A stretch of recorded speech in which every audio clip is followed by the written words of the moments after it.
तो इसके आगे की बात करते हैं, तो यहाँ पे अब बात कर लेते हैं हम लोग, जल्दी से बात करते हैं जूल्स लॉ ऑफ हीटिंग की। जूल्स लॉ ऑफ हीटिंग की बात करें तो क्या होता है, heat produce by the conductor is proportional to the square of the current resistance and the time. तो सिंपली सर ये आपसे ये कहना चाह रहा कि जो जूल्स में हीट होती है वो करंट के स्क्वायर के डायरेक्टली प्रोपोर्शनल होती है, उसके साथ ही साथ रेजिस्टेंस के डायरेक्टली प्रोपोर्शनल होती है और टाइम के डायरेक्टली प्रोपोर्शनल होती है। इसका मतलब क्या है कि अगर आपका करंट बढ़ेगा तो हीट बढ़ेगा, अगर आपका रेजिस्टेंस बढ़ेगा या हीट रेजिस्टेंस के बढ़ने से क्या होगा, हीट बढ़ेगा, साथ ही साथ आपका क्या होगा, जैसे जैसे टाइम आपका इंक्रीज होगा तो हीट भी इंक्रीज होगा, इंडिविजुअल, एक साथ नहीं, इंडिविजुअल। ठीक है, तो ये आपको फॉर्मूला याद रखना है, दिस इज द फॉर्मूला। ठीक है, जूल्स लॉ ऑफ हीटिंग। और हीट की क्या होती है, कैलोरी में जो आपकी ऊष्मा होती है, ठीक, जूल पे। नेक्स्ट में चलते हैं, नेक्स्ट पॉइंट में क्या है, जिसमें जितना है पढ़ना उतना ही पढ़ना, बाकी आगे बढ़ना, बहुत सारी स्लाइड्स हैं। ठीक है, हमें जल्द स्पीड से भी करना है और इम्पोर्टेंट भी करना है। एप्लीकेशन की बात करें तो कहाँ भी यूज होता है, it is use the electric heater and bulb वगैरह में हो जाता है। ठीक है, ये तो आप लोग करे ही हो, कोई बात नहीं। इसके बाद आ जाते हैं हम लोग न्यू टॉपिक में। न्यू टॉपिक क्या है आपका, इलेक्ट्रोलिसिस, या इसे वैद्युत अपघटन कहते हैं। कहता है कि जब करंट क्या करते हैं हम लोग पास कराते हैं through the solution, it decomposes in ion. मतलब कुल मिला के क्या है कि जैसे कैल्शियम है, कैल्शियम से जैसे आयन बन जाना, जैसे CA3 के में हमने करा दिया तो ये Ca+2 बन गया और CO3 डबल माइनस हो गया। या आप NaCl का ले ले तो NaCl में क्या होता है, आयन्स में चेंज करना, Na+Cl-। तो ये जो प्रोसेस होता है दैट कॉल्ड द इलेक्ट्रोलिसिस। ठीक है, जिसमें आपका क्या होता है, एक एनोड होता है, एक आपका कैथोड, दो रॉड्स होती हैं। ठीक है, जब भी हम किसी एक मेटल में दूसरे मेटल की क्या करते थे, प्लेटिंग कराते हैं, प्लेटिंग, या आप इसको गैल्वेनाइजेशन बोल सकते हैं। ठीक है, तो गैल्वेनाइजेशन आप इलेक्ट्रोलिसिस के थ्रू ही कराते हैं और ये क्वेश्चन आ चुका है। So positive ion go to the cathode, positive ion आपका कैथोड उसमें जाता है, नेगेटिव आयन एनोड में जाता है। कैथोड में पॉजिटिव जाएगा, एनोड में नेगेटिव जाएगा, ध्यान दीजिएगा। ठीक है, उसके साथ साथ नेक्स्ट पॉइंट की बात कर लेते हैं। नेक्स्ट पॉइंट में आपका आ जाता है रेडिएशन। चलो रेडिएशन के बारे में जान लेते हैं। कहता है heat transfer by the conduction convection requires to the medium whereas radiation does not require to the medium. Sir simple सा हमसे कह रहा है कि सर रेडिएशन क्या होता है, sir it can be transfer the heat bye the conduction and convention. Conduction हो गया, कन्वेंशन के कारण जो हीट का ट्रांसफर होता है, रिक्वायर्ड इनमें मीडियम की रिक्वायरमेंट होती है, but the radiation does not required any medium. Radiation के लिए मीडियम की रिक्वायरमेंट होती नहीं है। दूसरा पॉइंट कह रहा है कि all body radiate thermal energy at all the temperature. सारे टेम्परेचर में सभी पिंड हर तापमान में उसमें ऊर्जा का विकिरण करते हैं। The amount of radiation depend upon, अब यहाँ से पॉइंट इंपॉर्टेंट है, नेचर, एरिया एंड टेम्परेचर। क्या याद रखेंगे, नेचर, एरिया एंड टेम्परेचर। क्या याद रखेंगे, नेचर, एरिया और टेम्परेचर। प्रकृति, क्षेत्रफल और तापमान पर निर्भर करता है। विकिरण प्रकृति, क्षेत्रफल और तापमान पर निर्भर करता है। बार बार पढ़िए, प्रकृति, क्षेत्रफल, तापमान और किसमें, प्रकृति, क्षेत्रफल और तापमान पर निर्भर करता है। उसके साथ साथ नेक्स्ट पॉइंट क्या है, all the body absorb the part of radiation if incident on them. ठीक है, तो अवशोषित कर लेते हैं जिसमें पड़ती हैं। ओके, उसका नेक्स्ट पॉइंट में आ जाते हैं। नेक्स्ट पॉइंट क्या है आपका, ब्लैक बॉडी। ठीक है, ब्लैक बॉडी के बारे में जान लेते हैं, कुछ पॉइंट्स हैं बस उतना जानना है। सर क्या होता है, sir a body is observes the all radiation falling on it is called the black body. मतलब सब कुछ अवशोषित कर ले, कुछ ना बचे, सभी विकिरणों के अवशोषित करने वाला क्षमता ही क्या कहलाती है, ब्लैक बॉडी कहलाती है। It is the best emitter of the radiation. Radiation का सबसे बेस्ट इमिटर होता है। ठीक है, सर्वोत्तम उत्सर्जक होता है। The rough black surface is good observer and emitter. Okay, जितना रफ होगा ब्लैक सरफेस उतना गुड ऑब्जर्वर होगा और इमिटर होगा। The polish surface is a poor observer and emitter. तो ये दोनों पॉइंट इंपॉर्टेंट है, ध्यान दीजिएगा। ठीक है, उसके साथ साथ आगे पॉइंट देख लेते हैं क्या कह रहा है। कह रहा है the light coloured surfaces reflect more radiation. जितना लाइट कलर्ड सरफेस होगा उतना ज़्यादा रेडिएशन रिफ्लेक्ट करेगा। चलिए अगले टॉपिक पे आ जाते हैं। यहाँ से आपके चालू हो जाते हैं न्यूटन्स के लॉ। तो न्यूटन्स लॉ ऑफ कूलिंग की बात कर रहे हैं। तो कह रहा है कि the rate of loss of heat मतलब dQ/dt is directly proportional to the temperature difference या delta T temperature difference between the body it is surrounding। मतलब सर dQ/dt की वैल्यू क्या हो जाएगी, directly proportional T2 minus T1 temperature difference के बराबर होता है। ठीक, तो hot water cools faster initially than later. गर्म पानी शुरू में तेजी से ठंडा होता है। The cooling is faster when temperature difference is high. जैसे तापमान में जितना ज़्यादा अंतर होगा और तो ठंडा पानी उतना अधिक देर तक रहेगा। ओके, उतनी देर तक ठंडा रहेगा। उसके बाद इलेक्ट्रॉनिक्स की बात कर लें तो इसमें कुछ पॉइंट्स हैं, उनको भी देख लेते हैं। तो इलेक्ट्रॉनिक्स में बात करते हैं तो इलेक्ट्रॉनिक्स में क्या है, आपको याद रखना कि जो सेमीकंडक्टर होते हैं लाइक इंसुलेटर काम करते हैं एट लो टेम्परेचर, किस टेम्परेचर पे, लो टेम्परेचर पे, और कंडक्टर क्या करते हैं हाई टेम्परेचर पे। तो जो आपके इंसुलेटर होते हैं, वो जो सेमीकंडक्टर होते हैं जिसमें इंसुलेटर होते हैं वो लो इन टेम्परेचर में काम करते हैं और कंडक्टर हाई टेम्परेचर में काम करते हैं, ठीक है। नेक्स्ट पॉइंट में चलते हैं। नेक्स्ट पॉइंट क्या कह रहा है, नेक्स्ट पॉइंट कह रहा है कि कंडक्टिविटी इंक्रीजेड विद इंक्रीजेड टेम्परेचर, जैसे जैसे आप टेम्परेचर बढ़ाते जाओगे तो कंडक्टिविटी भी क्या होगी आपकी, इंक्रीज होती जाएगी। देयर आर टू टाइप्स है, एन टाइप होते हैं, पी टाइप होता है। पहला देख लेते हैं पी टाइप सेमीकंडक्टर के बारे में समझते हैं क्या होता है। सर जो पी टाइप सेमीकंडक्टर होता है उसमें होल्स आर मेजॉरिटी, बस इतना याद रखना कि कौन कैरियर मेजॉरिटी में होता है कौन लोअर। तो जो आपका पी टाइप सेमीकंडक्टर होता है उसमें होल क्या होते हैं, जो होल होते हैं वो मेजॉरिटी में होते हैं, क्या होते हैं, मेजॉरिटी में होते हैं। और आपके जो इलेक्ट्रॉन्स होते हैं वो माइनॉरिटी में होते हैं। इलेक्ट्रॉन्स क्या होते हैं, माइनॉरिटी में होते हैं या माइनॉरिटी कैरियर होते हैं, ठीक है। तो ये याद रखना बस, इससे ज़्यादा और कुछ नहीं। Formed by the doping with acceptor impurity, किससे फॉर्म होते हैं, डोपिंग विद एक्सेप्टर इम्प्योरिटीज के कारण। एग्जाम्पल में बोरान और गैलियम याद रखिए। एन टाइप सेमीकंडक्टर में जस्ट अपोजिट हो जाता है। इन टाइप में क्या होता है, इलेक्ट्रॉन मेजॉरिटी में आ जाते हैं और आपके जो होल्स होते हैं वो माइनॉरिटी में आ जाते हैं। और इसमें form by doping with the donor impurity, वहाँ एक्सेप्टर था, यहाँ पे डोनर इम्प्योरिटी हो जाता है। इसके एग्जाम में फास्फोरस और आर्सेनिक हो जाते हैं, ठीक। क्वेश्चन नंबर आ जाए PN junction diode. PN junction diode क्या होता है sir, it is a combination of P type and type semiconductor that is called PN junction. एक प्रकार के एन प्रकार का संयोजन होता है जिसे पीएन जंक्शन कहते हैं। ये device formed is called diode, जिसे हम क्या बोलते हैं, जनरली आम भाषा में डायोड बोलते हैं। क्या बोलते हैं, डायोड बोलते हैं। नेक्स्ट में चलते हैं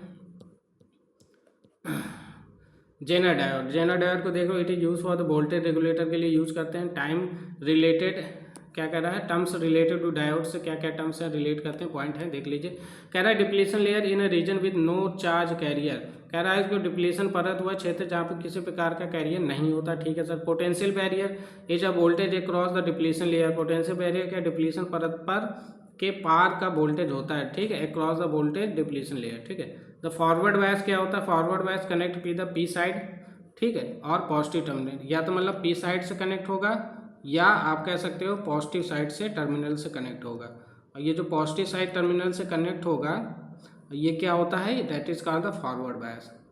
इसी का अपोजिट कर दोगे तो क्या आ जाएगा, रिवर्स बायस। क्या आ जाएगा, रिवर्स बायस आ जाएगा। नेक्स्ट पॉइंट क्या कह रहा है, reverse bias connect P side of the negative terminal, ये पी साइड के आपके नेगेटिव टर्मिनल से कनेक्ट होगा, ठीक है। नेगेटिव से कनेक्ट हुआ तो रिवर्स बायस और पॉजिटिव से कनेक्ट हुआ तो फॉरवर्ड बायस।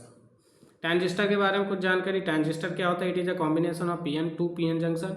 पीएन जंक्शन के दो ऐसे कॉम्बिनेशन को ऐड कर देते हैं तो हमारा क्या बन जाता है, ट्रांजिस्टर बन जाता है। इसमें एनपीएन और पीएनपी टाइप दो टाइप के होते हैं, बस इतना याद रखना। रजिस्टिविटी में आ जाइए, तो रजिस्टिविटी में पहले भी बता चुका, resistivity resistance per unit length and area unit होता है ओम मीटर। ओम मीटर ऐसे लिख सकते हैं, ओम कैसा बनता है आपका, ऐसे, ठीक है, ओम मीटर, ठीक। And depend upon the nature and temperature of the material, तो किस पे डिपेंड करता है, इस पॉइंट को याद रखना, नेचर और टेम्परेचर ऑफ द मटेरियल। मैंने आपको यहाँ पे बता रखा है ऑलरेडी, पीछे पढ़ाया था। आर बराबर क्या होता है, आर बराबर था रो एल बाई ए, जहाँ से आपका रो बराबर आर ए बाई एल हो जाता है। यहाँ से जो क्वेश्चन पुटअप होते हैं, छोटे मोटे न्यूमेरिकल क्वेश्चन पुटअप हो जाते हैं। जैसे मान लो एक कहा कि एक दो वायर हैं, एक वायर दो वायर दे दिया मैंने, तो वो कह दिया मान लो पहले वायर का जो पहले वायर की जो लेंथ है एल है, दूसरे वायर की लेंथ 2L है, ठीक है। तो पहले वाले का एरिया ए है, दूसरे वाले का एरिया A/2 हो जाता है। तो बताओ कि इसका जो रजिस्टेंस, अब चूंकि रजिस्टिविटी सेम होती है, रजिस्टिव सेम मटेरियल अगर सेम है तो रजिस्टिविटी सेम होगी, सेम मटेरियल की, कह रहा है ना, नेचर टेम्परेचर एंड मटेरियल। तो अगर मटेरियल सेम है तो सेम होगी, अदरवाइज फिर डिफरेंट होगी। तो आज से पूछ लेगा बताओ रजिस्टेंस में क्या इफेक्ट पड़ेगा, तो इसी रिलेशन का यूज करके आप लगा सकते हैं। अगर मटेरियल आपका डिफरेंट है, क्या है, अगर मटेरियल आपका डिफरेंट है तो आपका रजिस्टिविटी भी क्या होगी, डिफरेंट होगी, रो 1 रो 2 होगी, ठीक है। इस चीज़ का ध्यान रखिएगा, ठीक है। तो यहाँ पे मैं कुछ चीज़ें और लिख दे रहा हूँ रजिस्टिविटी क्या है, रजिस्टिविटी इंपॉर्टेंट टॉपिक है, मैं यहाँ पे बता दे रहा हूँ। तो रजिस्टिविटी में क्या होता है, पहला पॉइंट, अगर सेम मटेरियल है, मतलब मान लो वो भी कॉपर से, दोनों कॉपर वायर से, तो सेम मटेरियल से है तो सेम रहेगा। अगर आपका मान लो डिफरेंट मटेरियल है, मतलब डिफरेंट मेटल या मटेरियल से बने हुए हैं, तो ये भी क्या होगा, डिफरेंट होगा, जितने भी होंगे। 2 होगा तो 2 अलग है, 3 है तो 3 अलग अलग होगा। ओके, और जैसे जैसे आप एक पॉइंट और नोट में नोट करके लिख लीजिए इस पॉइंट को, ठीक है, नोट करके लिखवा देता हूँ, क्या कि यहाँ पे ना काफ़ी लोग को कन्फ्यूजन हो जाता है कि ये चीज़ क्या है। तो जनरली क्या होती है जब हम वायर का यूज करते हैं, ठीक है, मान लो अगर उसने कहा कि पहला जो वायर है उसकी लेंथ L है, एरिया A है, रेजिस्टेंस R है और डेंसिटी A है, ठीक। फिर दूसरे वायर में वो पूरी इन्फॉर्मेशन ना दे के वो कहता है दूसरे वायर को हमने इतना स्ट्रेच किया कि वो आपकी 2L हो गई, ठीक। तो इसका अगर जितना टाइम्स ये होता उतना टाइम्स आपका एरिया कम हो जाता है। जैसे ये 2 टाइम्स हुआ तो ये हाफ हो जाता, 4 टाइम्स हुआ तो A/4 हो जाता है। ये थोड़ी चीज़ याद रखिएगा, ठीक है। आगे कंडक्टेंस की बात कर लेते हैं। कंडक्टेंस, आपका conductance is a reciprocal of resistance, ठीक है। G इज इनवर्सली 1/R के होता है, रेजिस्टेंस का रेसिप्रोकल होता है। तो मान लो आपको 2 रेजिस्टेंस अलग अलग दिए हैं, आपको कंडक्टेंस पूछ लिया, तो आप अगर G1/G2 निकालेंगे तो क्या हो जाएगा, R2/R1 हो जाएगा। यहाँ से आप सॉल्व कर सकते हैं। उसके बाद मेन इंपॉर्टेंट टर्म आ जाता है कॉम्बिनेशन ऑफ रेजिस्टेंस। तो कॉम्बिनेशन ऑफ रेजिस्टेंस में बेसिकली 2 टाइप के होते हैं, एक सीरीज होता है, एक पैरेलल होता है। सीरीज में क्या होता है, रेजिस्टेंस को सभी सम के बराबर कर देते हैं और सेम करंट फ्लो होती है ऑल द रजिस्टर, सभी उसमें क्या होता है, सेम करंट फ्लो होता है। आप ऐसे आपने बचपन में पढ़ा होगा, तो ऐसे करके आपने पढ़ा है ना, जिसमें आपके एक बैटरी से ऐड कर देते हैं, ठीक, एक पॉजिटिव एक नेगेटिव टर्मिनल, ये R1 हो जाता है, R2 हो जाता है, R3 हो जाता है, और यहाँ से करंट I फ्लो हो जाता है। तो यहाँ से जो फॉर्मूला आ जाता है V बराबर, मुझे डेरिवेशन नहीं कराना, ठीक है, मैं बस बता रहा हूँ आपको। तो R बराबर क्या हो जाता है, R1 R2 R3, ये सारी चीज़ें हो। तो यहाँ पे आपसे क्वेश्चन पूछ सकता है, 3 रजिस्टेंस दे देगा, कह देगा सीरीज में जुड़े हैं तो क्या हो सकता है, मतलब इक्विवेलेंट रजिस्टेंस। इसे क्या बोलते हैं, इसे इक्विवेलेंट रजिस्टेंस बोलते हैं, इक्विवेलेंट रजिस्टेंस, ठीक है। पैरेलल में क्या होता है सर, अपॉन में हो जाता है। पैरेलल में क्या हो जाता है, अपॉन में हो जाता है। और इसमें क्या होता है, वोल्टेज सेम होता है। पैरेलल वाले में वोल्टेज सेम होता है सभी में, और पहले वाले में क्या होता है, करंट सेम होता है सभी में। क्या सेम होता है, करंट सेम होता है, ठीक। ओम्स लॉ देख लीजिए, ओम्स लॉ आ भी चुका है आपके लास्ट ईयर एग्जाम में। कह रहा है current is directly proportional to voltage, ठीक है। तो इसमें जो करंट होता है डायरेक्टली प्रोपोर्शनल V या V डायरेक्टली प्रोपोर्शनल I। तो यहाँ V बराबर प्रोपोर्शनलिटी साइन हटाते हैं तो क्या आ जाता है, रजिस्टेंस, ठीक। तो रजिस्टेंस आ जाता है, तो इसमें क्या होता है, एम्पियर ओम भी होता है, और इसे वोल्ट भी कहते हैं जनरली, ठीक है, वोल्ट। उसका इलेक्ट्रिक सेल की बात कर ले, इलेक्ट्रिक सेल क्या होता है। तो इलेक्ट्रिक सेल में अगर देखें तो it convert the chemical energy to electrical energy, chemical energy से इलेक्ट्रिकल एनर्जी में कन्वर्ट करता है। Primary cell can not be recharge, primary cell recharge नहीं किया जा सकता है, सेकेंडरी सेल को रिचार्ज किया जाता है। प्राइमरी सेल में जैसे एवर रेडी के जो आपके सेल वगैरह होते हैं, जो एक बार यूज कर लेते हैं उसके बाद उसको दोबारा चार्ज नहीं कर सकते। बट जो आपने देखा होगा जो कैमरे के सेल आते हैं, जो अभी सेल आने लगे कैमरा वगैरह में डालने वाले सेल, उसको आप क्या कर सकते हैं, दोबारा रिचार्ज कर सकते हैं, जो रिचार्जेबल होते हैं, तो वो सेकेंडरी सेल में आते हैं। नेक्स्ट आ जाते हैं पोलराइड की बात कर लेते हैं। पोलराइड क्या होता है, ध्रुवक जिसे बोलते हैं। तो material that polarize light is called the polaroids, ठीक है। जैसे मान लो अलग अलग डायरेक्शन में बहुत सारी लाइटें जा रही हैं ऐसे, मतलब कैसे भी जा रहे हैं, और उसको पर्टिकुलर एक डायरेक्शन में कर देना, ठीक है, पोलराइज कर देना। Most of then is artificial and tourmaline in nature, ठीक है, टूरम लाइन भी बोल सकते हैं। खैर इसे आंशिक आर्टिफिशियल भी होता है, पैतृक ध्रुव को यूज ऑफ पोलराइड ज़्यादा इंपॉर्टेंट है, तो ये ज़्यादा इंपॉर्टेंट, इसे देख लीजिए। इससे क्वेश्चन बनता है, in sunglasses to protect eye from the glare, ठीक है, आग से बचाता है। एंड जो पोलराइड आपके चश्मे वगैरह होते हैं, highlight of the vehicles to reduce the glare, ठीक है। विंड शील्ड ऑटोमोबाइल्स में यूज होता है। द होलोग्राफिक 3D इमेज बनाने में, painting to improve the colour contrast करने में, इन सब का यूज होता है। इसके अलावा कौन कौन से यूज होते हैं, उसके अलावा इन ऑप्टिकल स्ट्रेस एनालिसिस में हो जाता है, LED स्क्रीनिंग या कैलकुलेटर वॉचेज में यूज होता है, नेविगेशन यूजिंग है solar compass and CD players by using the polarised laser beam, तो इन सब चीज़ों में यूज किया जाता है। हीट की बात कर लेते हैं। हीट में क्या है, हीट क्या होता है, it is a form of energy that produce the sensation end of hotness and coolness, ठीक।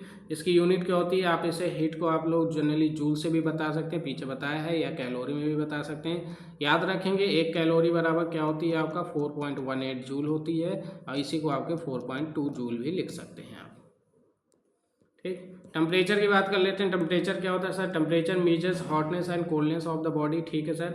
Heat flows from the higher temperature to lower temperature.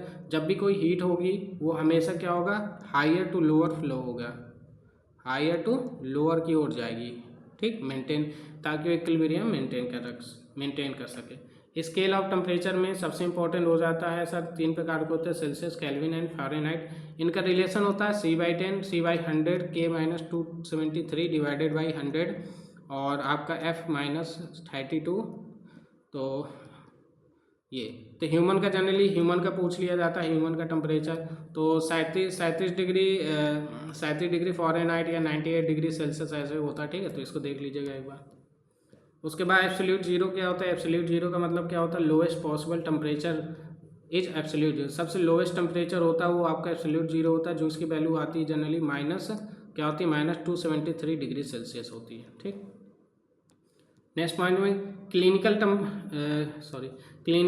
Thermometer क्या होता है? It is use to measure the human body के temperature को measurement करने के लिए करते हैं, ठीक है।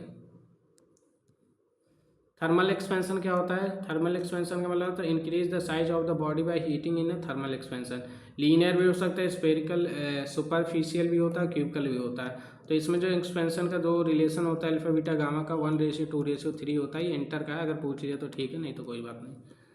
स्पेसिफिक हीट क्या होती है, इसको डिफाइन करिए। It heat the required to rate temperature of a unit mass by 1 degree. अगर किसी मान लो एक यूनिट मास है, एक यूनिट मास को 1 डिग्री सेल्सियस टेम्परेचर तक बढ़ाने पर जो उसमें क्या लगे हीट रिक्वायरमेंट होगी, वही हीट आपकी क्या होगी? स्पेसिफिक हीट कहलाएगी, ठीक है।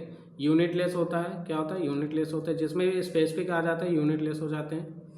उसके बाद बात कर लेते हैं लैटेंट हीट, ये भी इंपॉर्टेंट पॉइंट है। तो लैटेंट हीट क्या था? हीट एब्जॉर्ब और release during the change of state without change in temperature. मतलब मान लो टेम्परेचर सेम रखना है, टेम्परेचर सेम है, बट आपने ये सॉलिड से किस में बदल दिया? लिक्विड में बदल लिया। तो ये इस प्रकार की जो हीट का ट्रांसफ़र होता है, इस प्रकार में जो हीट लगती है, that is called the latent heat. कौन सी हीट कहलाती है? लैटेंट हीट कहलाती है। The steam burns are more severe than hot water burns, ठीक है। तो कह रहा है भाप में जलना पानी के गर्म जमने से अधिक ज़्यादा होता है। जैसे कभी खाना बना रहे होते हो और सब्जी पका रहे होते हो, प्लेट ढकी होती है, प्लेट एकदम से खोलते तो जो तेज़ी से भाप आती है वो ज़्यादा ज्वलनशील होता है इन कंपेयर टू गर्म वाटर, ठीक है। तो इस चीज़ को देखिए। उसके बाद बात कर लेते हैं इवेपोरेशन की। इवेपोरेशन में क्या बात कर रहा है? The conversion of liquid into the vapour. जब कोई भी लिक्विड किस में कन्वर्ट हो जाता है? वेपर में कन्वर्ट होता है, that is below the boiling point is called the evaporation. Humidity क्या होती है sir? Amount of water vapour in a air is a humidity. Air में कितना आपका वाटर वेपर प्रेजेंट है, वाटर वेपर प्रेजेंट है, वही आपकी क्या कहलाती है? ह्यूमिडिटी कहलाती है, ठीक है। नेक्स्ट थर्मोडाइनमिक्स की बात कर लेते हैं। थर्मोडाइनमिक्स में बात कर रहे हैं the study of heat temperature and energy and work. किसमें? हीट हो गया, टेम्परेचर हो गया, एनर्जी हो गया और वर्क, इनकी जो स्टडी करते हैं थर्मोडाइनमिक्स होता है। इसमें फर्स्ट लॉ ऑफ थर्मोडाइनमिक्स पढ़ना, जिसमें 4 लॉ होते हैं, ठीक है। तो पहला आपका पढ़ना है हमें, पहले जीरो लॉ को क्या बोलते हैं? If two system are in equilibrium with third they are in equilibrium to each other. इसका मतलब, कहने का मतलब, मान लो एक सिस्टम 1 है, एक सिस्टम 2 है, ठीक है, एक सिस्टम 3 है। तो अगर ये दोनों आपस में इक्विलिब्रियम है, तो अगर इससे ये और इससे ये ऐड किया तो ये भी इक्विलिब्रियम में हो जाएगा, ठीक है। यह होना पड़ेगा, ये जीरो लॉ कहता है। फर्स्ट लॉ कहता है एनर्जी इज कंजर्व। इसमें क्या होता है? एनर्जी कंजर्व रहती है। सेकेंड लॉ में heat flows from heat hot to cold. इसमें क्या होता है? हॉट से कोल्ड की ओर क्या होती है? हीट का फ्लो होता है, ठीक। थर्ड लॉ में कह रहा है एंट्रोपी के बारे में बताता है। थर्ड लॉ में क्या होता है? एंट्रोपी बिकम्स क्या होता है? जीरो होती है at absolute temperature. Absolute zero पे क्या होता है? एंट्रोपी आपकी आपकी जीरो होती है, ठीक है। एंट्रोपी, ठीक है, जीरो होती है। किसी से शो करते हैं एंट्रोपी के टीचर, आप बस याद रखो कि एब्सोल्यूट जीरो पे एंट्रोपी जीरो होती है। क्या होती है? एंट्रोपी जीरो होती है। थर्मोडाइनमिक्स प्रोसेसेस क्या होते हैं इसके बारे में जान लें। इसके बाद आपका स्कैटरिंग वगैरह, डिफ्यूजन और रिफ्लेक्शन सब कुछ है, परेशान ना होइए, ठीक है, सब कुछ मिलेगा। तो इसमें 4 प्रकार के होते हैं। पहला होता है आइसोबारिक, आइसोकोरिक, आइसोथर्मल और एडियाबैटिक।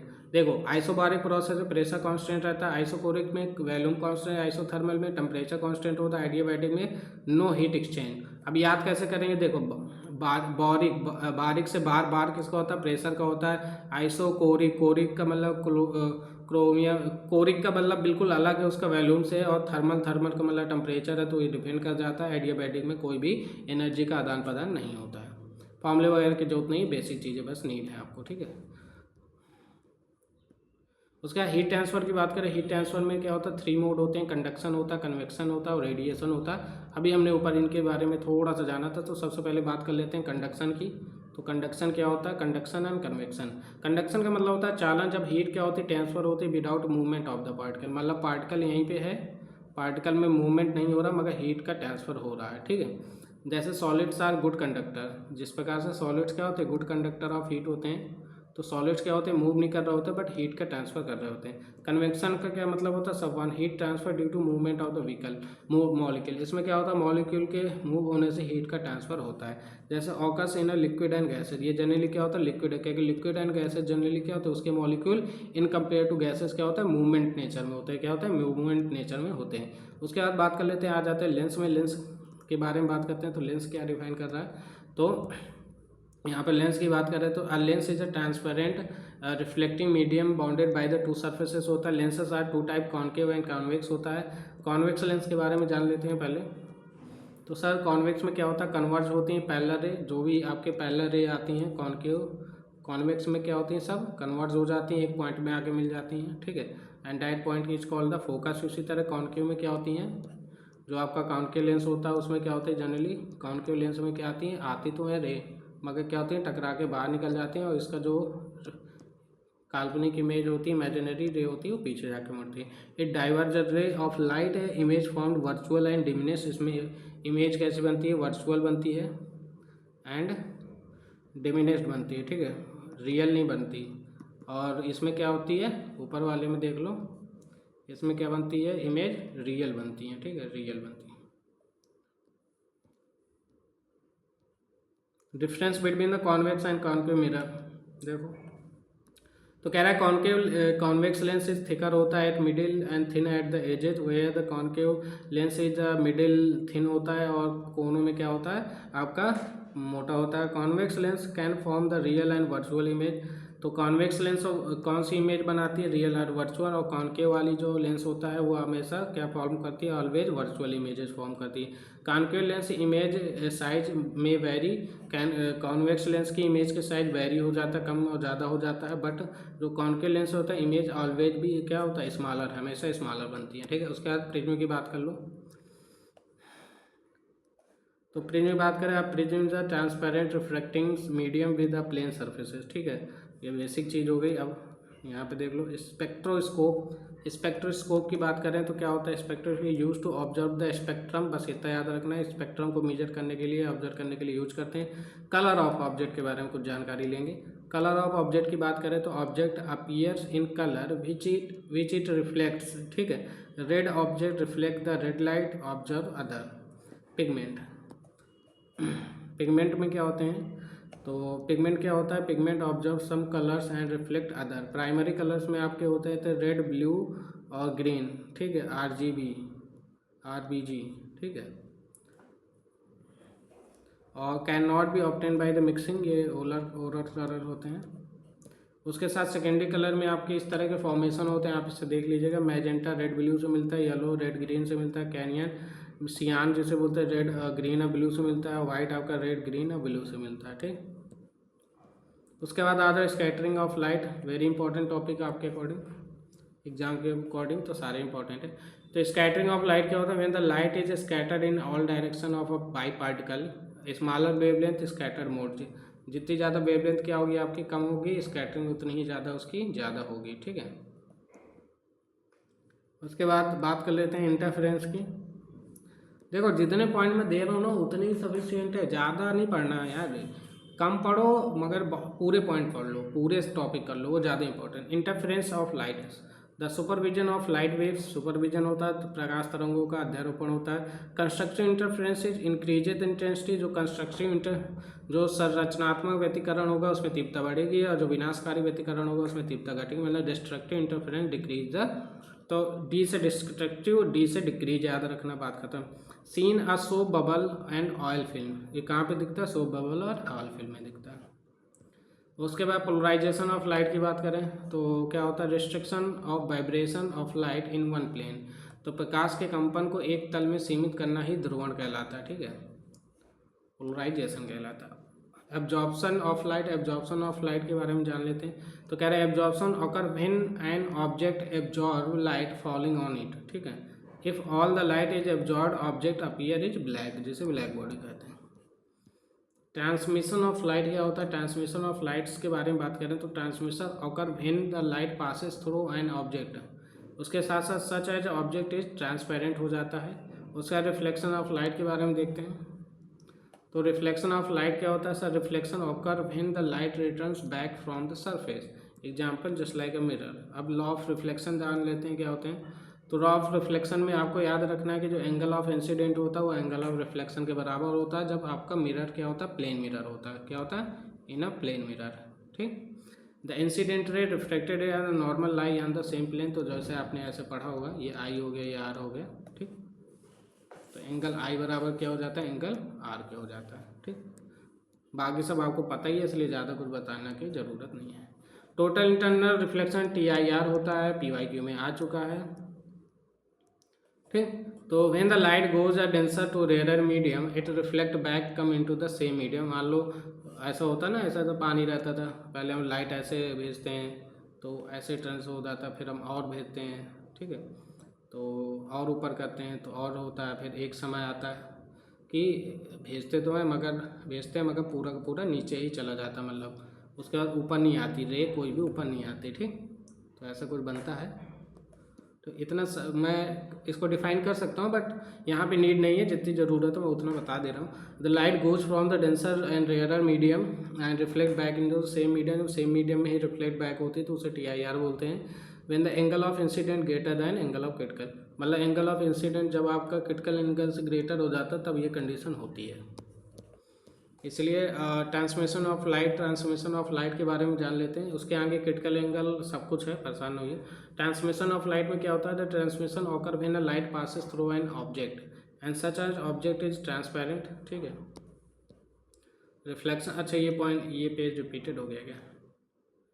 ओके, तो यहाँ तो हो गया था। चलो कंडीशन ऑफ TIR के बारे में जान लेते हैं। तो कंडीशन ऑफ TIR की क्या होता है? तो light must travel from denser to rare medium, ठीक है सर, डेंसर टू रेयर में आएगा। ऐसे मतलब पहले ऐसे जाता है ऐसे, और फिर ऐसे जाता है ऐसे, और फिर एक समय आता है वो ऐसे हो जाता है। तो यहाँ से स्टार्ट होता है और ये आपका डेंसर मीडियम होता है और ये आपका रेयर मीडियम होता है, ठीक है। Angle of incident must be greater than critical angle, जो एंगल ऑफ इंसिडेंट होगा वो क्या होगा? ग्रेट एंगल ऑफ इंसिडेंट जो होगा वो आपका क्या होगा? वो आपका ग्रेटर होगा एंगल ऑफ क्रिटिकल एंगल से, सॉरी, ठीक है। रिफ्रैक्शन ऑफ लाइट के बारे में करें तो bending of light when it passes through an one medium to another medium, जब एक मीडियम से दूसरे मीडियम में लाइट जाती है और बेंड होती है, that is called the refraction. और from the rarer to denser bend toward the normal, जब क्या होता है कि रेयरर से मतलब आपका विरल से सघन की ओर जाती है तो अब लंब की ओर मुड़ती है, और जब डेंसर टू रेयरर जाती है bend away from the normal. उसके बाद लॉ ऑफ रिफ्रैक्शन देख लेते हैं। लॉ ऑफ रिफ्रैक्शन क्या होता है सर? इंसिडेंट, रिफ्रैक्टेड रे एंड नॉर्मल तीनों सेम लाइट प्लेन में लाई करते हैं, और इसमें जो साइन आई और साइन आर जो होता है वो कांस्टेंट होता है, और कभी कभी ये म्यू के बराबर हो जाता है, और इसी को हम लोग स्नेल्स लॉ भी बोलते हैं। इसका भी एक क्वेश्चन आया हुआ है, ठीक। नहीं, इसका नहीं, रिफ्लेक्टिव इंडेक्स का है, मतलब है तो इसी टॉपिक का। तो क्या पता है इस बार यही पूछ ले 2026 में आपसे, ऊपर वाला ही। तो ये आया हुआ था, ये PYQ में आया था, आपसे पूछा था रिफ्लेक्टिव इंडेक्स के बारे में। तो क्या होता है? Sine of angle of incident और over sine of angle of reflective. तो यहाँ पे मैंने ऊपर भी बताया है, ठीक है। It depends upon medium. यहाँ पे देखिए क्रिटिकल एंगल देख लो। क्रिटिकल एंगल क्या होता है? Angle incident in denser medium for which the angle of refraction is 90, मतलब एंगल ऑफ रिफ्रैक्शन क्या हो जाए? पूरा 90 हो जाए। जैसे ये हो गया ऐसे, जैसे मान लो ये है, एक रे ऐसे गई और बिल्कुल ऐसे हो गई, तो बीच का एंगल क्या हो गया? 90 डिग्री, ठीक। तो ये कह रहा है principle of reversibility, the light flows the same path in the direction is reverse. तो कह रहा लाइट यदि प्रकाश की दिशा उलट दी जाए तो भी वह उसी मार्ग से चलता है, तो ये रिवर्सिबिलिटी कहता है। Spherical mirror and spherical mirror के बारे में जान लेते हैं। रुक जाओ, थोड़ा वेट कर लो, थक गया। तो mirror which part of spherical surfaces, ठीक है, एंड द कॉनकेव और कॉन्वेक्स दो टाइप के होते हैं आपके। तो कॉनकेव और कॉन्वेक्स दोनों के बारे में बात कर लेते हैं। तो कॉनकेव मिरर क्या होता है सर? जो form real and inverted image in generally, example saving mirror में यूज होता है, हेडलाइट्स में यूज होता है, सेविंग मिरर में होगा, डेंटिस्ट वगैरह में भी इसका यूज होता है, ठीक है। जो डेंटिस्ट भी इसमें लिख लेना, डेंटिस्ट भी इसको यूज करता है, ठीक। कॉनकेव में, कॉन्वेक्स में हमेशा क्या होता है, form virtual, erect and diminished बनाता है, रियर व्यू मिरर में यूज होता है जनरली, ठीक। टर्म्स रिलेटेड टू मिरर देख लो कौन कौन से होते हैं। तो centre of curvature centre of sphere कहलाता है, radius of curvature radius of sphere होता है, पोल आपका mid point of the mirror होता है। तो मिरर जैसे कॉनकेव मिरर है तो इसका जैसे मान लो ऐसे कॉन्वेक्स कॉनकेव, तो ये इमेज का पॉइंट आपका पोल कहलाता है। फोकस क्या होता है? Point where the rays meet, जैसे मान लो ये रे आई और यहाँ मीट की तो ये आपका फोकस हो जाता है। तो फोकल लेंथ आपका जो होता है, जो फोकल लेंथ है होता है बराबर r/2 होता है। इसको हम लोग को याद रखना है, इससे क्वेश्चन आता है, ठीक है। उसका मिरर फॉर्मूला क्या होता है सबको पता है, 1/f बराबर क्या होता है 1/v + 1/u, ठीक। आ जाओ आ जाओ आ जाओ, थोड़ा सा बच्चा है, ज़्यादा नहीं बचा। मैग्नीफिकेशन की बात कर ले तो मैग्नीफिकेशन क्या होता है, फॉर्मूला याद रखिएगा, m बराबर क्या होता है, image height of image upon height of object, ठीक है। इसको v/u भी बोलते हैं। माइनस होता है, अलग अलग कहीं प्लस होता है माइनस होता है, कंडीशन पे डिपेंड करता है। Reflection and TIR, total internal reflection, क्या डिफरेंस है? रिफ्लेक्शन ऑकर एनी मीडियम, देखो यहाँ डिफरेंस जान लो। तो जो रिफ्लेक्शन होता है वो किसी भी मीडियम में ऑकर हो सकता है, मगर TIR के लिए only denser to rare medium ही चाहिए। Reflection occur all the angles, मगर जो TIR है ऑकर जब आपका क्रिटिकल एंगल क्या हो, ओनली एबव क्रिटिकल एंगल, जब आपका इंसिडेंट एंगल क्रिटिकल एंगल से ज़्यादा हो। Some energy is lost in reflection, में कुछ एनर्जी का लॉस होता है। No energy loss in TIR में किसी प्रकार की एनर्जी का लॉस नहीं होता, ठीक। आ जाओ सिंपल हार्मोनिक मोशन में। तो सिंपल हार्मोनिक मोशन क्या होता है सर? एक ऐसा motion which type of period motion where the restoring force proportional to displacement and opposite in direction. तो सिंपल पेंडुलम होता है is a point mass suspended by string, ठीक है। आपने ये वाला कभी किया होगा, आई थिंक सब लोगों ने किया होगा पेंडुलम वाला, ठीक। तो वही चीज़ यहाँ पे बता रहा है, the time period does not depend upon the mass and amplitude. Star मार कर लो इसको। ये जो फॉर्मूला होता है T = 2π√L/g।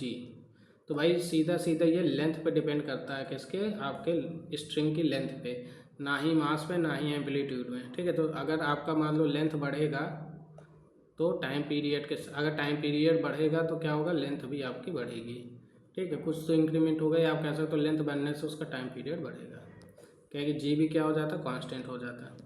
यहीं पे देखो फ्रिक्वेंसी दी है, frequency is a reciprocal second inverse होता है, ठीक है। फ्रिक्वेंसी क्या होता है 1/t हो जाता है, ठीक है, या 2πn भी हो जाता है, इसको 2πn भी बोल जाते हैं, ठीक है कभी कभी। और इसकी एक और यूनिट होती है फ्रिक्वेंसी, तो होती है हर्ट्ज भी बोलते हैं, ठीक है। वेव वेव वेव देखते हैं, वेव क्या है। तो वेव क्या होता है? Wave is a disturbance of a transfer energy without transfer matter, without matter को, पदार्थ को बिना मतलब पदार्थ के बिना चेंज किए हुए ऊर्जा का चेंज होना है। टाइप्स ऑफ वेव्स की बात करें, इंपॉर्टेंट है, इसको अच्छे से समझिएगा। तो यहाँ पे मैकेनिकल वेव्स होती है which is require a medium for propagation.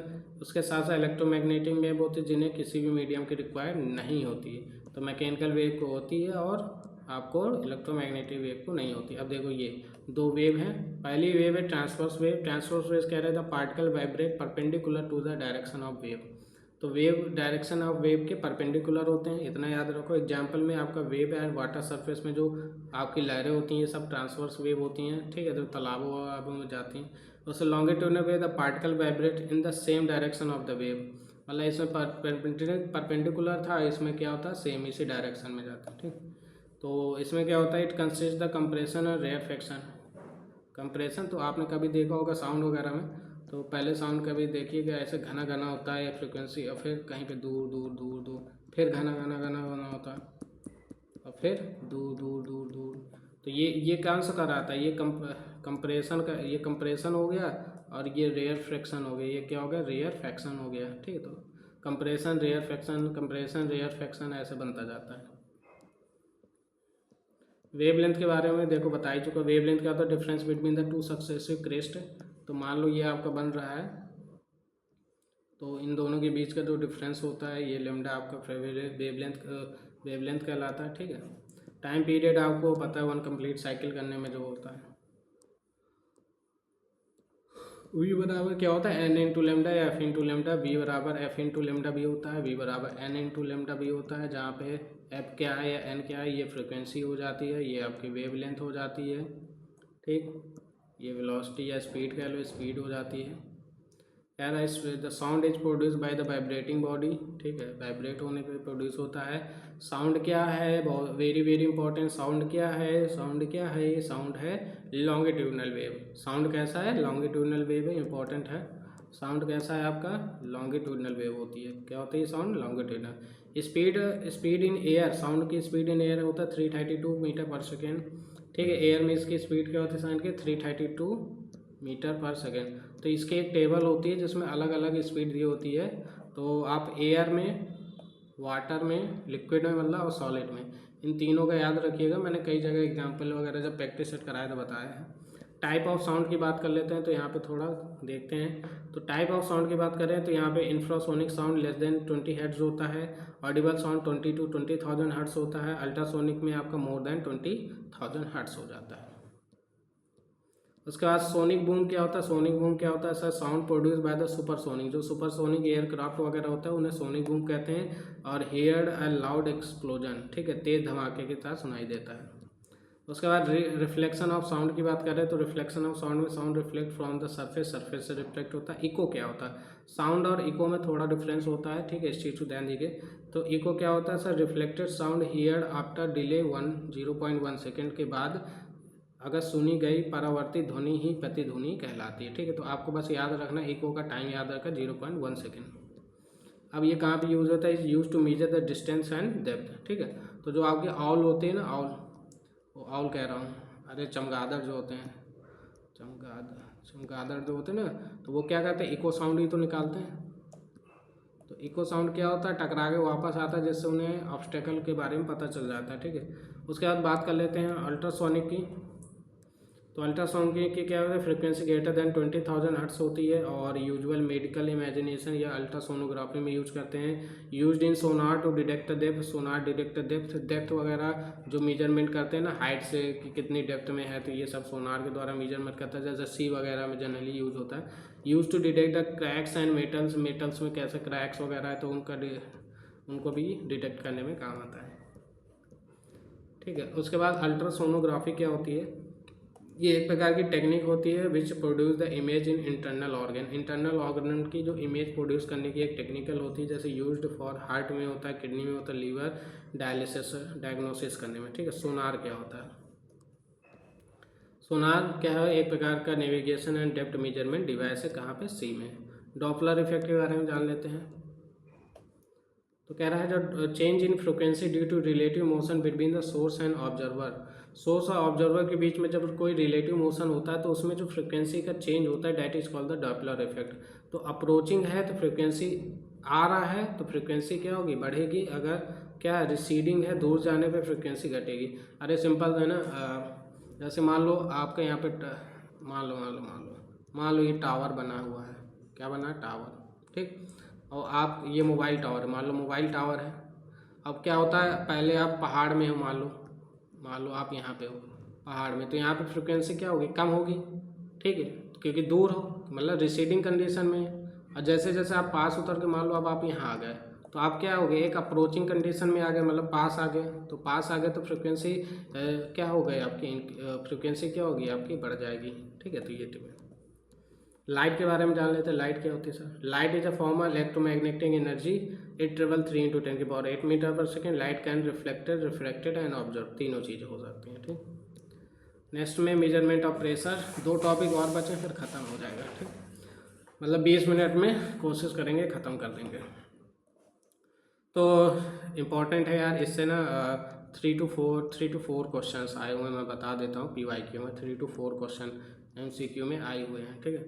तो barometer measure the atmospheric pressure, ठीक है सर, बैरोमीटर मेजर करता है। Sudden fall barometer indicate the storm, जब सडन फॉल हो जाता है स्टॉर्म के बारे में बताता, मतलब तूफान का आदेश देता। स्लो फॉल इंडिकेट, अगर स्लो फॉल हो रहा है तो वर्षा का। राइज इंडिकेट क्लियर वेदर, अगर राइज है तो क्लियर वेदर को शो करता है।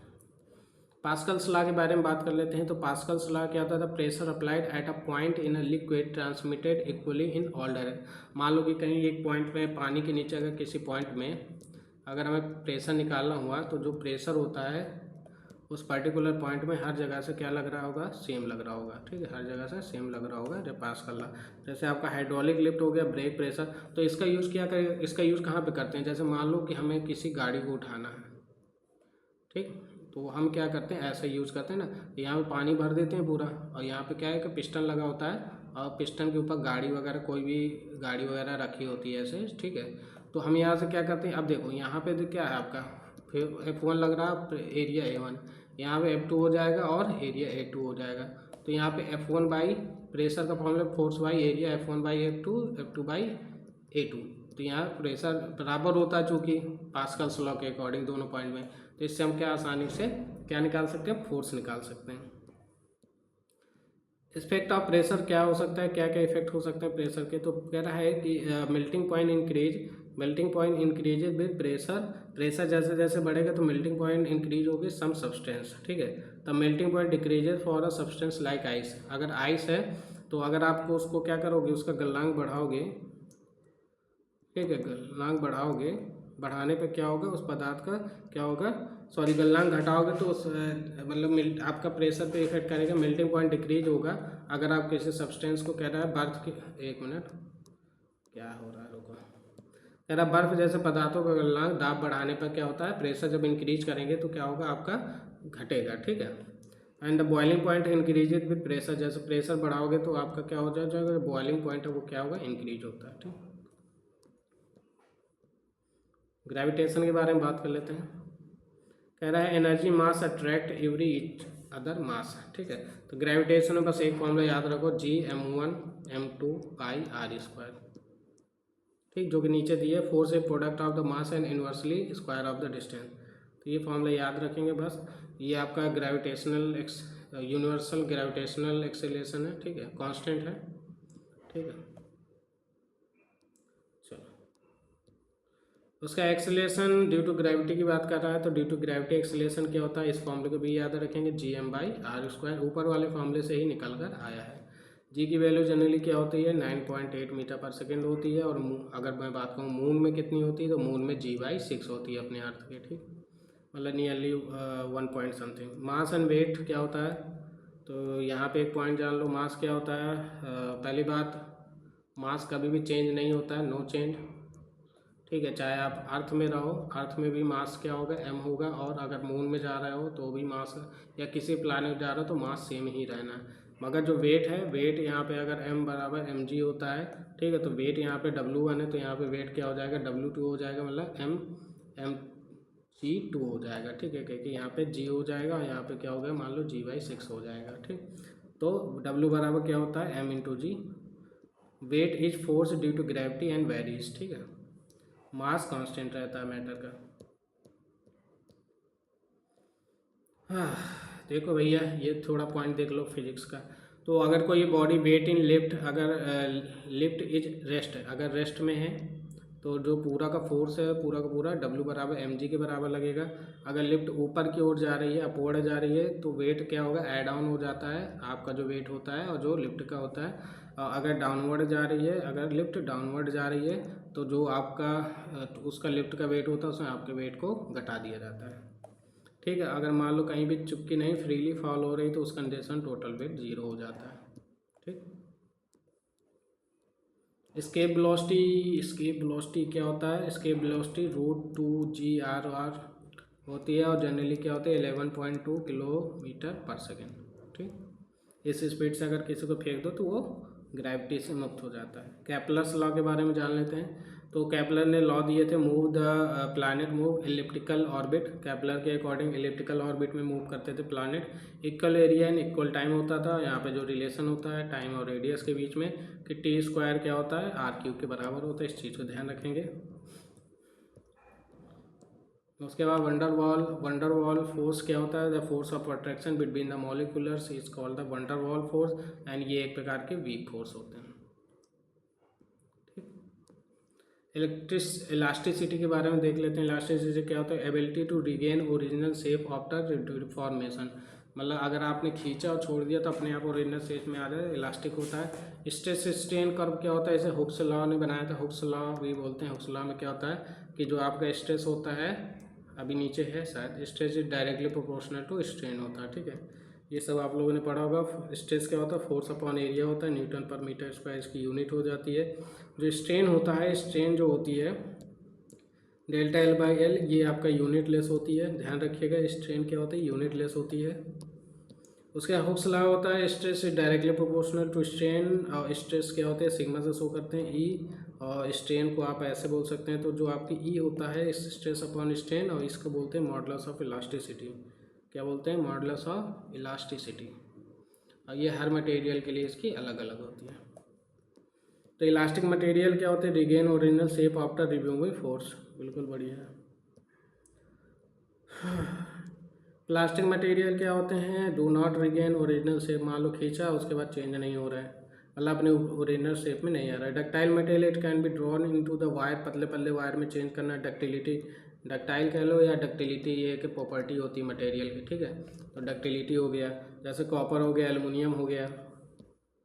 ब्रिटिल मटेरियल क्या हो सकते हैं, ब्रिटिल ईजिली विदाउट ब्रेक हो जाए, ठीक है, ब्रेकेबल हो, जैसे ग्लास वगैरह हो, जिसमें फोर लगाने में आपका ब्रेकिंग पॉइंट हो जाए, ठीक है। एक आपका यहीं पे होता है मैलिएबिलिटी, ठीक है, मैं यहीं पे बता देता हूँ क्या होता है मैलिएबिलिटी। मैलिएबिलिटी का मतलब होता है सर मेटल को जो थिन शीट्स होती हैं उसमें कन्वर्ट करना, किसमें, थिन शीट में फॉर्म करना, ठीक है। थिन शीट में फॉर्म करना ही क्या होता है, मैलिएबिलिटी कहलाता है। ओके, उसके साथ साथ जो हुक्स लॉ होता है, एक चीज़ और जान लो, जो हुक्स लॉ होता है ये लिमिट ऑफ प्रोपोर्शनलिटी तक ही वैलिड होता है, ठीक है।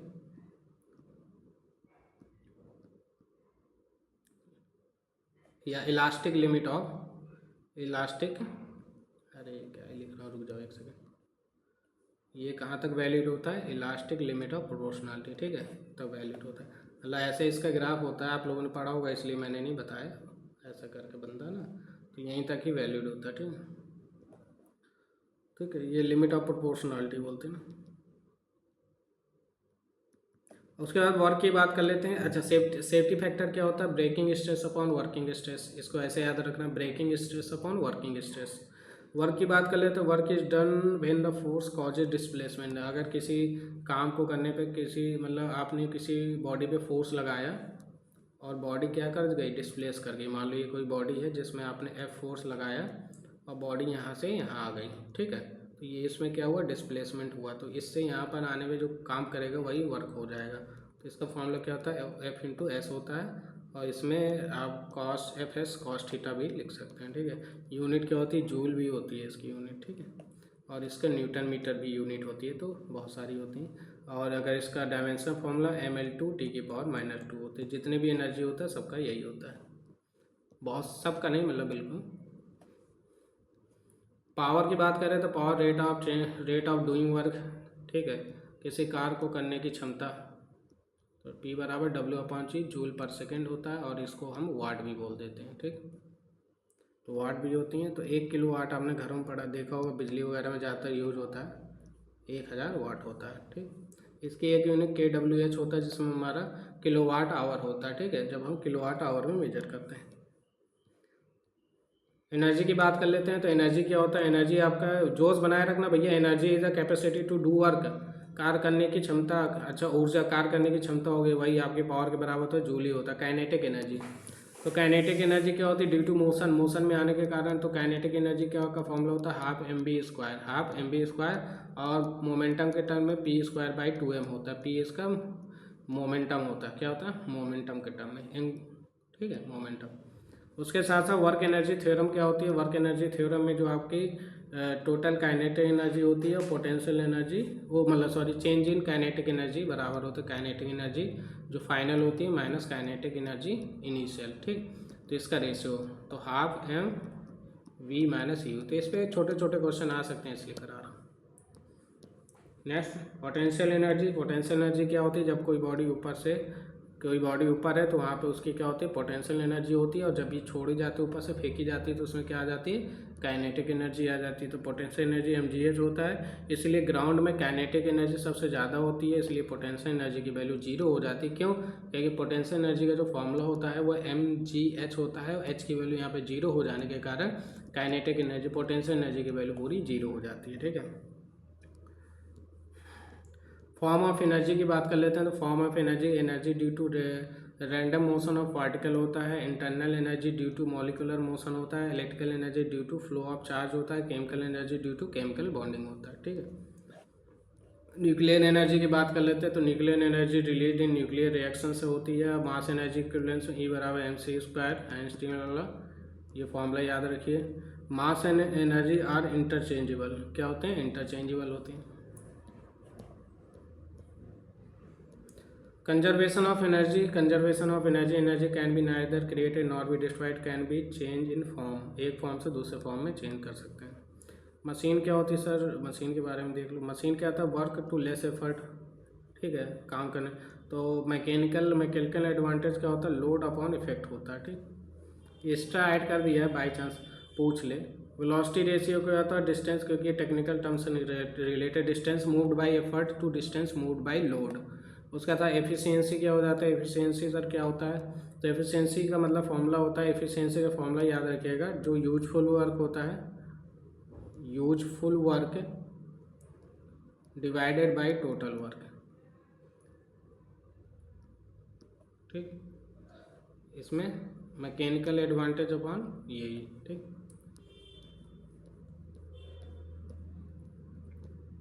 अच्छा, जो आपका है ना अभी ट्विंकलिंग ऑफ स्टार, स्कैटरिंग वगैरह, वो सारा कुछ है, परेशान नहीं हो, आगे बता ही चुका हूँ। तो फोर्स अपॉन एरिया हो जाता है, F बराबर F/A हो जाता है, यूनिट पास्कल होती है, न्यूटन पर मीटर स्क्वायर भी हो जाती है, ठीक है सर, बेसिक चीज़। एटमॉस्फेरिक प्रेशर जान लो। देखो भैया, एटमॉस्फेरिक प्रेशर क्या होता है? Pressure exerted by air. Formula क्या होता है? 1 एटम 1.01 इंटू 10⁵ न्यूटन पर मीटर स्क्वायर। इंपॉर्टेंट फैक्ट्स के बारे में जान लो कि जैसे जैसे प्रेशर डिक्रीज होगा विद हाइट में जाने पे प्रेशर डिक्रीज होगा, इसलिए ऊंचाई वाले जगहों पे क्या होता है? जो फूड वगैरह बनाना क्या होता है? कब देर से पकता है, ठीक है, यही कारण होता है। और cooking is difficult to high altitude, देखो लिखा भी है यहाँ पे। और जब आप समुद्र के नीचे जाते हो, मतलब सरफेस से नीचे जाते हो, तो प्रेशर क्या होता है? इंक्रीज होता है, ठीक है। और हर एक 10 मीटर में 1 atm प्रेशर क्या होता है? इंक्रीज होता है, ठीक। उसके बाद रोटेशनल मोशन की बात कर रहे हैं। तो रोटेशनल मोशन क्या होता है? तो motion about an axis is called the rotational. जब कोई बॉडी अपनी एक्सेस के अबाउट रोटेट हो रही होती है तो उसे रोटेशनल मोशन बोलते हैं। Torque, moment of force, torque या मोमेंट ऑफ फोर्स की बात करें तो torque is the product of force perpendicular distance, ठीक है। तो ये टॉर्क क्या कहलाता है? टाउ बराबर क्या होता है? F/s कह रहा है, F/x कर लो। टॉर्क क्या होता है? Force into perpendicular distance, formula याद रखना। और यूनिट क्या होगी इसकी? न्यूटन मीटर ही होगी, ठीक है। नेक्स्ट, एंगुलर मोमेंटम की बात करें तो एंगुलर मोमेंटम क्या होता है भैया? देख लेते हैं। एंगुलर मोमेंटम क्या होता है? लीनियर मोमेंटम इंटू रेडियस होता है, ठीक है। तो लीनियर मोमेंटम में रेडियस को मल्टीप्लाई करेंगे तो एंगुलर मोमेंटम निकल आएगा। It is conserved in isolated system. चलो भैया, वेरी इंपॉर्टेंट टॉपिक आ गया आपका फ्रिक्शन, जिससे 4 से 5 क्वेश्चन आए हैं, ठीक। चलो, friction is a force opposing the motion between the two surfaces, ठीक है। 1 मिनट रुकना, थोड़ा पानी पी लिया जाए, गला सूख गया।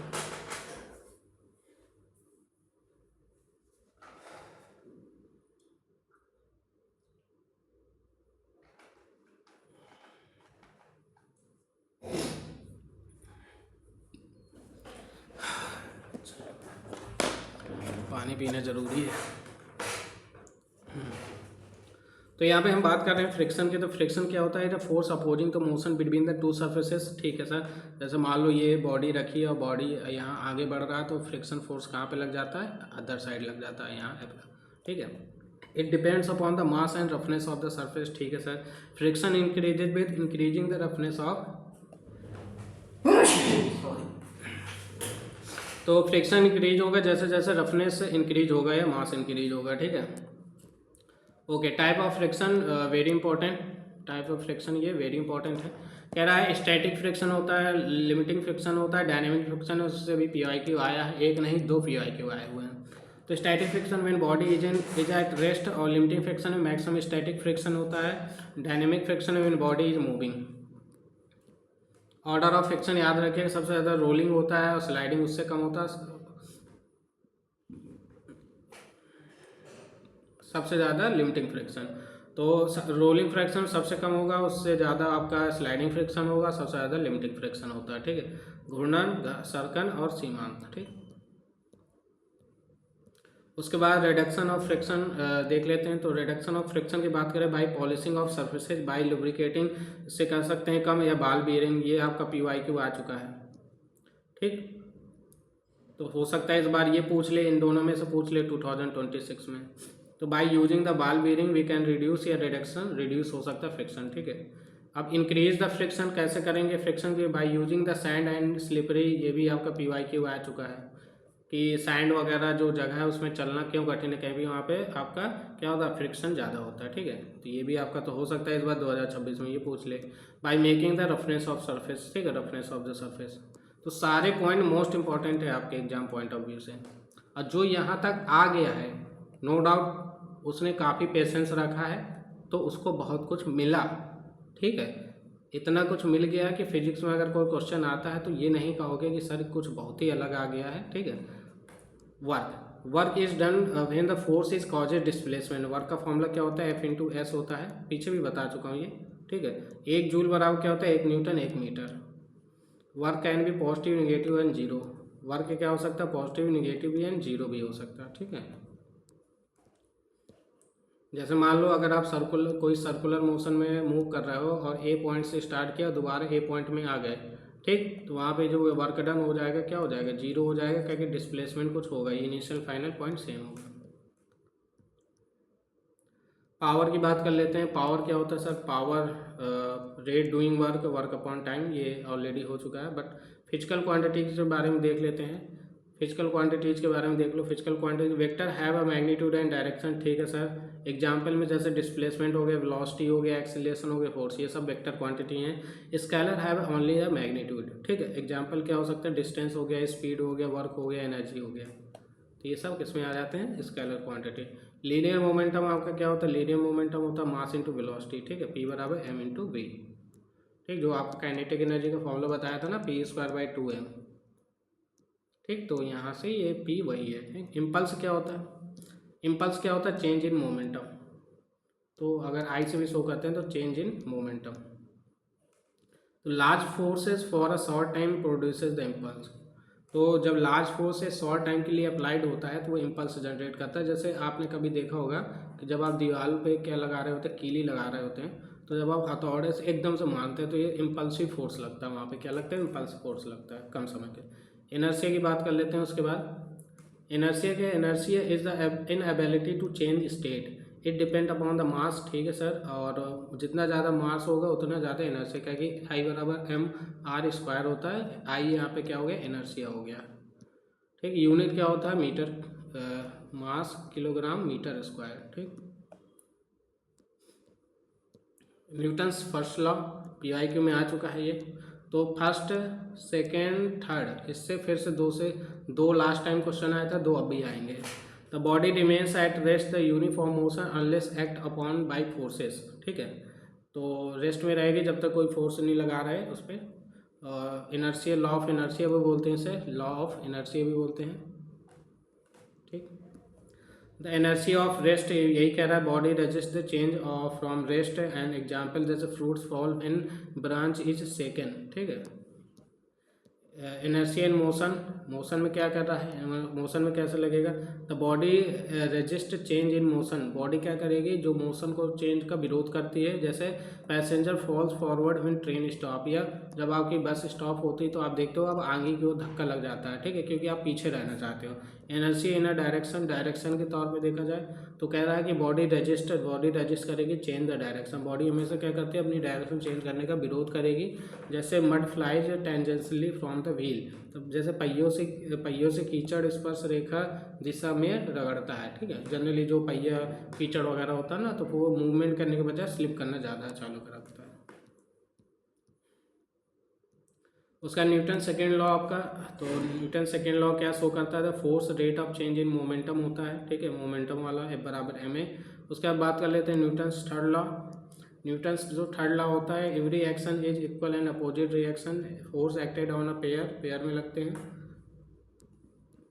उसके बाद कंजर्वेशन ऑफ मोमेंटम की बात करें तो conservation moment, total momentum remains constant होता है, मतलब m1v1 बराबर क्या होगा, m2v2 होता है, ठीक है।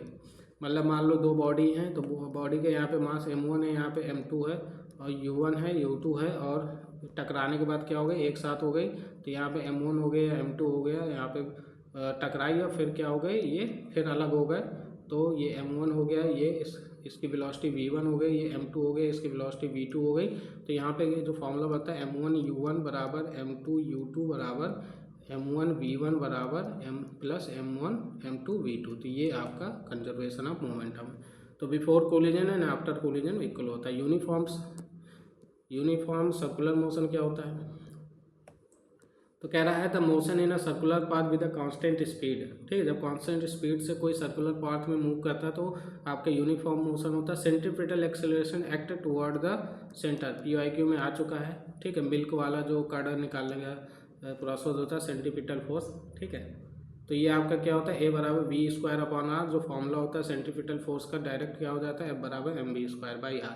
तो पिछली बार एग्जाम्पल पूछा, इस बार फॉर्मूला या न्यूमेरिकल पूछ सकता है, ठीक है, तो उसके लिए आप तैयार रहिए। उसके बाद नेक्स्ट देखते हैं, तो बेसिक मोशन की बात कर लेते हैं। तो बेसिक मोशन में यहाँ पे आपका मोशन होता है, एक रेस्ट होता है, change in position with time and no change in position with time, ठीक है, नहीं होता। स्पीड क्या होता है, डिस्टेंस अपॉन टाइम होता है। वेलोसिटी डिस्प्लेसमेंट टाइम होती है, ये आपकी क्या होती है, स्पीड आपकी स्केलर क्वांटिटी होती है, और ये आपकी वेक्टर क्वांटिटी होती है, ठीक। एक्सेलेरेशन आपका क्या होता है, change in velocity upon time हो जाता है। इक्वेशन ऑफ मोशन क्या हो जाती है, ये 3 प्रकार की इक्वेशन होता है, ये इसको छोड़ दो। यहाँ पे क्या होता है, v बराबर u प्लस AT होता है। दूसरा h बराबर क्या होता है, h हो गया या s हो गया ut प्लस हाफ AT² हो जाता है। तो तीसरा क्या होता है, v² बराबर u² प्लस 2as हो जाता है। ये पहली होती है, ये दूसरी होती है, तीसरी होती है, ठीक है। तो ये आपकी इक्वेशन ऑफ मोशन कहलाती है, न्यूटन्स इक्वेशन ऑफ मोशन कहलाती है, ठीक।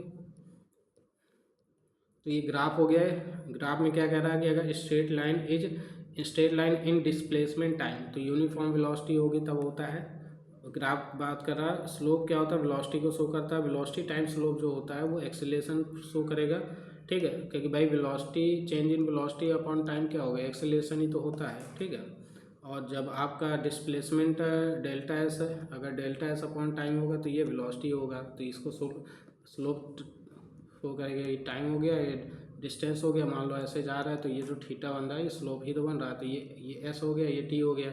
तो टेन थीटा क्या होता है, perpendicular upon base by T theta, तो एस बाई टी क्या हो गया, वेलोसिटी, इसीलिए जो थीटा क्या है यहाँ पे स्लोप है, तो स्लोप किसके बराबर हो गया, वेलोसिटी के बराबर हो गया, ठीक। ये चीज़ यहाँ से आ गई एक्सेलरेशन से।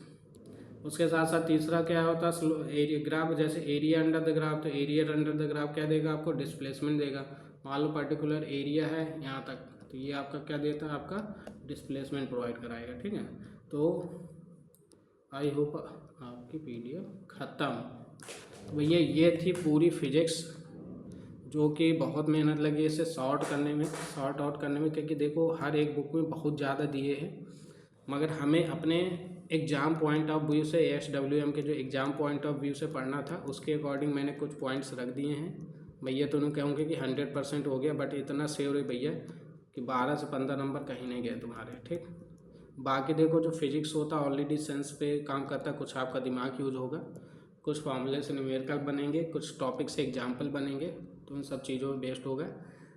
ठीक है, तो इस पर आप प्रैक्टिस सीरीज वगैरह जैसे सभी की मैराथन हो जाएगी उसके बाद सभी की प्रैक्टिस सीरीज कराएंगे। ठीक है, आप लोग कहीं से भी प्रैक्टिस सीरीज कर सकते हैं। मेन क्या था कि आपको पढ़ना कितना है और कौन कौन से टॉपिक पढ़ने हैं और टॉपिक्स में भी कितना कितना पढ़ना है, तो वो सारी चीज़ें मैंने आपको बता दी हैं। इसके साथ साथ कुछ चीज़ें और बता देता हूँ, जैसे यहाँ पे और भी कुछ चीज़ें डिफाइन कर देता हूँ जो आपको पढ़ना है और एग्जाम्पल में नहीं यहाँ पे ऐड है, तो मैंने लास्ट के लिए रखा था कि आप लोग जो यहाँ तक पहुँचेगा उसको कुछ तो फ़ायदा मिलेगा। तो इसका सबके एग्जाम्पल आपको लिखने हैं, ये आपका होमवर्क है। अगर देखो यार मैंने अगर 2 घंटा आपको पढ़ाया लगातार, मैं आप लोगों से बस इतना चाहता हूँ कि ये जो होमवर्क मैं दे रहा हूँ सभी लोग कमेंट में लिखेंगे, सभी लोग कमेंट्स में लिखेंगे। ठीक है, और ये आप लोग के लिए इम्पॉर्टेंट है क्योंकि इससे आपके 2 से 3 क्वेश्चन यहीं से बन जाएंगे। तो स्कैटरिंग ऑफ लाइट में जितने एग्जाम्पल होते हैं वो आपको अपनी कॉपी में लिखने हैं साथ में कमेंट में। ठीक, उसके बाद डिफ्यूजन एक टॉपिक छूट गया है हमारा, डिफ्यूजन वाला, उसको भी कवर कर लेंगे। डिफ्यूजन आपको कवर करना है। ठीक, इंटरफेरेंस हो गया, रिफ्लेक्शन हो गया है, इसके भी आप एग्जाम्पल भी देख लीजिएगा डिफ्यूजन के। ठीक, और जैसे सभी के एग्जाम्पल लिखना, जैसे स्कैटरिंग हो गया, इंटरफेरेंस के भी एग्जाम्पल लिख लेना। ठीक, इंटरफेरेंस के जैसे ट्विंकलिंग ऑफ स्टार के वो ट्विंकलिंग करते हैं स्टार, और आकाश ब्लू कौन होता है। तो देखो मैंने एग्जाम्पल सब जगह नहीं ऐड किए बट आप लोग को अंडरस्टूड है, आप लोग ऐड करेंगे। ठीक है, ये पॉइंट हो गए। और क्या हो सकता है, और कौन कौन से पॉइंट हो सकते हैं, तो यही बस है। बाकी कुछ बहुत अगर 1-2 टॉपिक रह भी गए होंगे तो उसे हम क्वेश्चन से कवर कर लेंगे। ठीक, तो इतना पढ़ लो, इतना 1.5 भी लगाओ तो 1 घंटे 20 मिनट में कवर हो जाना है। ठीक है, और जो भी इस वीडियो को देख रहे हैं अगर नए हैं तो आप लोग यहाँ से परचेज कर सकते हैं, पूरा कोर्स आपको यहाँ पे मिल सकता है। ठीक है, आप इसके लिए 9650011902 पे आप मुझे SMS कर सकते हैं व्हाट्सअप, यहाँ से आपको डिटेल वगैरह मिल जाएगी। ठीक, तो मेरे अकॉर्डिंग जितना मुझे लग रहा था कि फ़िज़िक्स इतना कराना बहुत ज़रूरी है तो उतना मैंने करा दिया है। उसके अलावा आपको बस जो ध्यान देना है, मैं आपको जो बता रहा हूँ उसको रामबाण समझो, बिल्कुल रामबाण समझो इस चीज़ को, कि जितना भी मैं बता रहा हूँ इन सब के जितने भी मैंने टॉपिक बताए हैं अगर कहीं भी एग्जाम्पल मैंने नहीं दिए आपको, सबके एग्जाम्पल चाहे वो डिफ्यूजन हो, डिफ्रैक्शन हो, चाहे वो रिफ्रैक्शन हो, चाहे वो रिफ्रैक्शन हो, चाहे रिफ्लेक्शन हो, और चाहे वो आपका क्या हो स्कैटरिंग हो, स्कैटरिंग ऑफ लाइट हो, ये सभी के ना प्रॉपर एग्जाम्पल आप कहेंगे तो मैं एग्जाम्पल की एक शीट बना के अपने प्राइवेट टेलीग्राम चैनल पे शो करा दूंगा। वो चैनल उनका है जिन्होंने कोर्स ले रखा है। ठीक है, तो ये शीट मैं प्रोवाइड करा दूंगा जिसमें सारे फिजिक्स के जितने भी आपके फिजिक्स के टॉपिक होंगे, यहाँ पे इरेज करता हूँ, जितने भी क्या होंगे आपके फिजिक्स के टॉपिक होंगे, जितने भी फिजिक्स के टॉपिक होंगे उसके एग्जाम्पल, और फिजिक्स का ना जीके से क्वेश्चन भी आया है, कम से कम 5 क्वेश्चन थे। हाँ, मतलब 4 क्वेश्चन मैं कह सकता हूँ कि जो फिजिक्स के जीके से आया है। इसकी सीट अलग से करा दूंगा जिसमें जीके का मतलब क्या है कि साइंटिस्ट का नाम, किसने क्या खोजा। ठीक है, जनरली नोबेल प्राइज फिजिक्स में किसको कब मिला, नोबेल प्राइज से रिलेटेड। ठीक है, जैसे फोटो इलेक्ट्रिक इफेक्ट के लिए रामानुजन, फोटो इलेक्ट्रिक इफेक्ट हो गया आपका, इस तरह आइंस्टीन वगैरह हो गया। ठीक है, एनर्जी इक्वेशन के लिए हो गया। तो ये सारे कुछ टॉपिक हैं, इन्हें मैं अलग से कराऊंगा। ठीक, ये वो 10-15-20 मिनट की वीडियो होगी। तो आज के लिए इतना ही रखते हैं। आई होप आपको अच्छा लगा होगा वीडियो। अगर अच्छा लगे तो कमेंट में ज़रूर बताइएगा क्या सजेशन वगैरह वो सारी चीज़ें। अगर आप नए हैं तो इस चैनल को सब्सक्राइब कर लीजिए, इसमें नए नए एग्जाम्स की तैयारी करवाई जाएंगी। ठीक है।